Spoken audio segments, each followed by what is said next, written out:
So as you know, the event is for the Red Hat Academy Day, and this award is for the Red Hat Academy of the year 2022-23.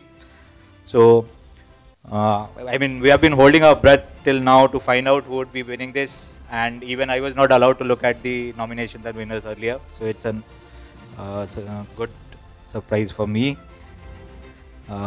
Okay, so let me share some information about a college that has achieved the unthinkable and unimaginable. Convincing students to pursue certification is a challenging task for any institution. And despite this challenge, this college has not only trained and certified over 3,500 students, but has also done so in a technology where there were only a few certified individuals across India when they initiated this program. Within a span of just 1 year, they have developed in-house certified trainers of their own, a pool of eager students ready to take their examinations, boasting an impressive success rate of more than 75%. I am again honored to invite Professor Hari and his team from KL University back on stage. They have been setting the pace, and this is, I think, the most deserved award. Their achievement of training and certifying over 3,500 students in middleware technology, specifically Red Hat Application Development 1, programming in Java EE. So AD 183 is truly remarkable and deserving of our highest accolades. Congratulations and a big round of applause for the team here on stage.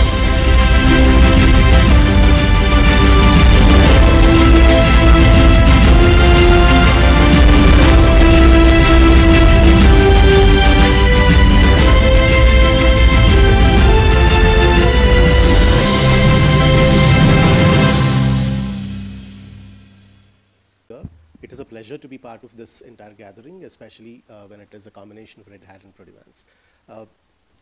I have been working at KL from past 8 years. My teaching experience is about 22 years to date. I worked in different universities across the world, Australia, US, Singapore, and India. And I think associating with KL has brought in a lot of change in how we think about education system. Usually people, when they move to the Western countries, they think that the education system there is more inspiring and they can bring a lot of inputs from there back home. That is what my initial thoughts were when I moved from Australia to India, and I thought that I would take up every little thing that I've learned there and I would incorporate it here. But then what we must realize is India, with its kind of diversity, everything has to be built right from scratch. Every little implementation, every little strategy has to be built from scratch. And KL has given me that opportunity.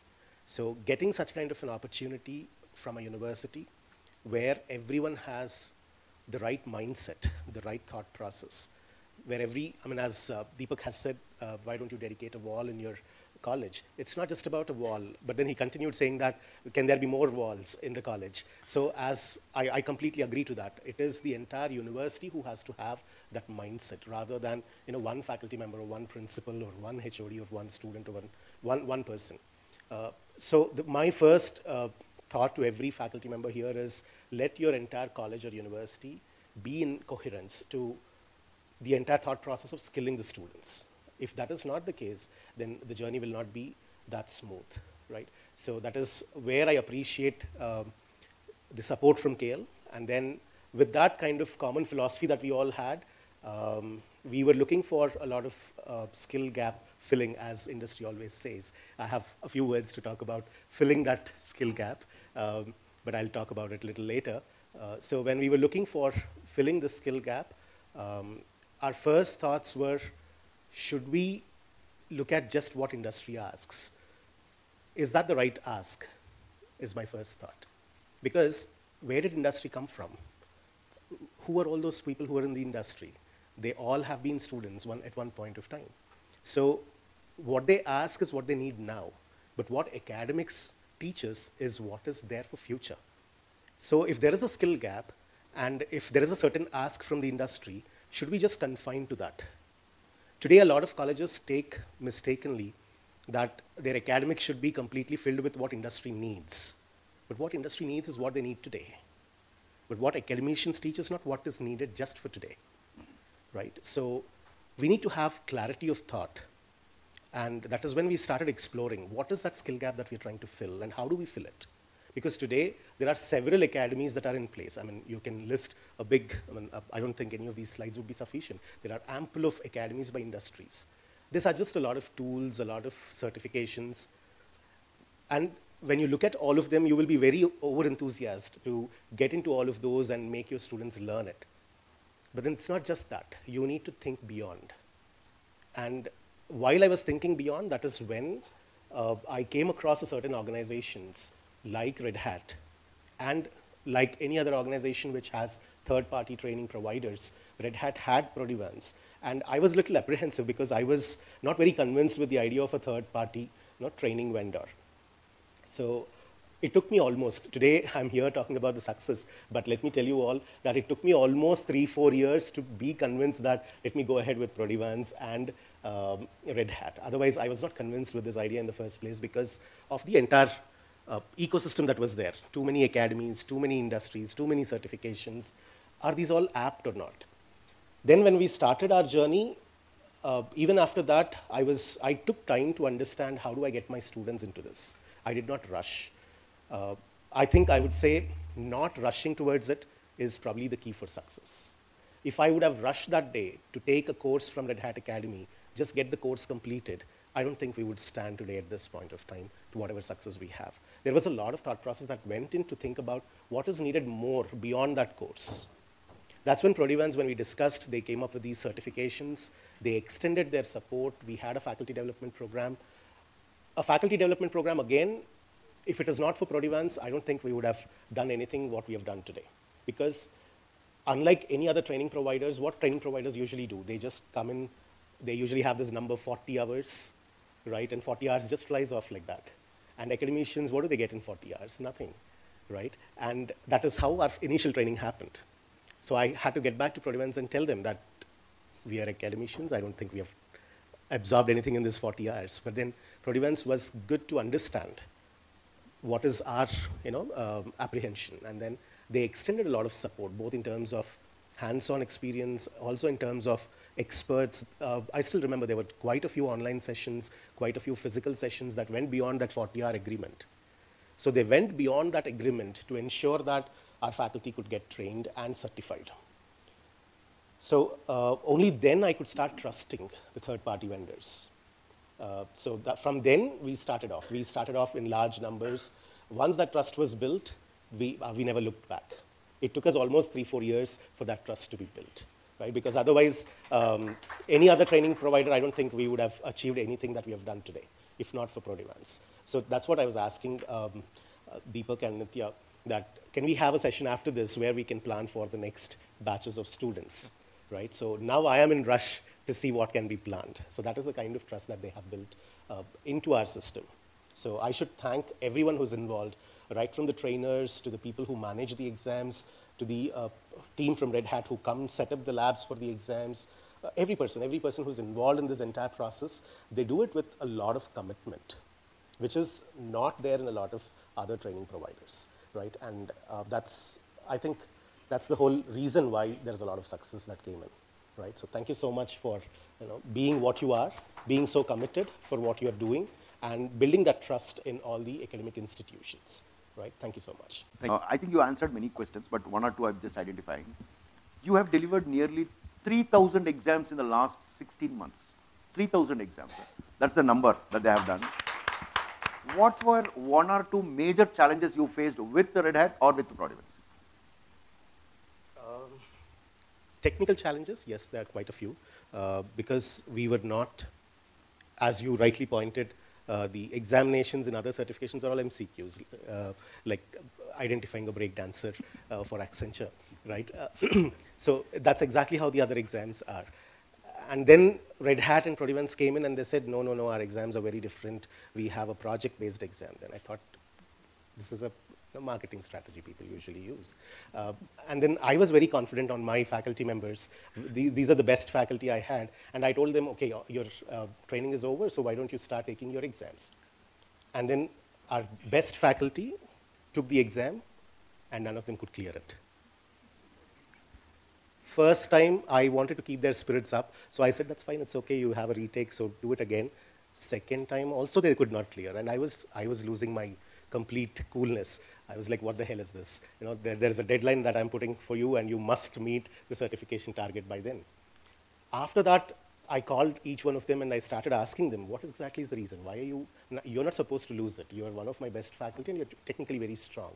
And Prodevans has helped them a lot in terms of getting trained for the certification. Then they started talking to me about how complex it is in terms of the testing environment, how do they run the project test cases, what goes wrong even if a small step misfires. So all of them were very disappointed. And they almost took three times the exam. They were very passionate. I mean, once they failed, I think there is a 15 days cool-off period. So they were waiting for those 15 days. They wanted to reapply for the exam on their own, without college paying for them. And they took the exam again on 15 days. So that way they failed 3 times. And 4th time, they cracked it. And they were very confident. And later, I was very happy that they took exam for 4 times. Because now they have complete confidence on how does the examination work, what is the course, what is the purpose, what is that we need to teach students. Unless that clarity is there, I don't think we can deliver to the students to that extent. And that, I mean, the examination itself is a challenge. It is one of the toughest exams. And then with students also, it is the same case. Prior to students taking the exam, we had all these cloud certifications done. And every student was like, oh, sir, we'll talk about exam. Anyways, that exam is an easy exam. They were all thinking it is an online exam because that was the COVID time and there were a lot of online exams, and you know how students write online exams, right? So they all thought it is going to be an online exam. That's when we came up with this idea of conducting it on campus. Students were all surprised. What is this on-campus exam? Online exam is something that we know we'll be having 2 cameras, but both the cameras don't look at the 3rd person who's there in the room. But how do we do it on campus, right? So the first time we attempted an on-campus exam, our pass percentage was around 67 or 69 pass percentage. And I was quite happy because I was not expecting a 100% pass percentage. If I would expect 100% pass percentage, I don't think that's the right vision I would have. And even today, I keep asking Prodevans team and Red Hat team that can you please make the exam slightly more tougher? 67 also looks like a very high pass percentage, right? Can we pull it down further? Because only then it will have the value. The tougher the examination becomes, the more effort the student puts in, that is when it becomes more and more valued, right? So these were the challenges. As Deepak has already mentioned, the setup of the lab, we were not used to that kind of a ask. So we had to put aside a complete 240 systems lab, of which only 30 of them were used for the exam. And then we did not allow anyone to use that lab for a complete 1-week period. The whole university was looking at us. What are these guys doing? Right? Because stopping a 240 lab and not allowing anyone to come in, clear instructions about not tampering it. Now today they got used to it. When we conduct so many exams, they get used to it. They're like, oh, you have a Red Hat exam? All right, we're not going to that floor at all.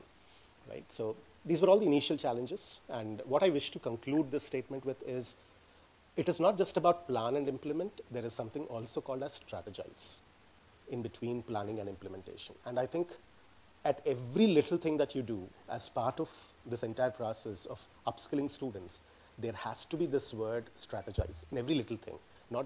Everyone does strategize on bigger aspects, but what is more needed is strategize even for the smallest things. When we ask students to get certified, again, even to list the students who are going to take the exam first, what time are they going to take the exam first, for all these we had to strategize. So these little things matter a lot. Right? And that's where we found it challenging more than when you ask me what were the difficulties in terms of challenges. I would say these are more challenging and which made us more happy when we achieved it. Right? So thank you. Thank you very much. So apart from Red Hat, do you have any other OEM association? If yes, how are those engagements going on compared to Red Hat? I think you should start arranging for a dinner also then. The list is too long. Maybe in a short. Name them, it's there. The association is there. But what I suggest various colleges or universities is, it's not about the number that you take up. It's about what do you think beyond that is there as part of the academy. Unless you think beyond the academy requirement, industry academy is the minimum requirement that industry is looking at what the academicians have to learn. But then that is not what your target is. Your target is way beyond that. So unless you aim higher than that, unless you work on getting a certification, a lot of students think I can do that in my third year, second semester, because that will be the end of my preparation for placements. But let me tell you all, getting certified is the starting step. Once you get certified, that's not what leads to placement or what leads to career opportunities. Once you get certified, you need to start putting that skill into practice. So you have acquired a skill, you should start putting it into practice. You should start working on projects. You should start taking up a lot of global challenges, a lot of hackathons. Unless and until you put that skill to use, there is no point in getting certified. So certification is the starting of the journey. So plan it well in advance, and do not take up too many, industry academies. Have a clear plan of what is the skill that you want students to have. Putting in too many of them also is dangerous. Right? So though we have a lot of MOUs, a lot of academies in place, we are very clear in which student takes which path. So unless you yourself sit and chalk it down, give that clarity to student, the numbers don't really help you. Right? You name them, they're all there. There's a Cisco, there's a, if you want me to tell the names, there's a big list. Cisco, AWS, Azure, anything that I forgot, Oracle, Microsoft, Google Cloud, all of these are there. Thank you, thank you. Yeah, Yeah, please. It's for Hari sir, Hari Kiran sir. So I'm coming from academic background. I'm currently heading computer science and engineering department. So I know the importance of Linux students has to use. But in the tier 2 institutes, we have some challenges like, it is very tough. Linux operating system is very tough. So when I see from your data, you are telling the 3,000 tests you have taken, your students have taken, your faculty have taken. So how did you influence them? How exactly you have told them, okay, this is very important for your career or your growth in your industry or etc. Just want to know about it.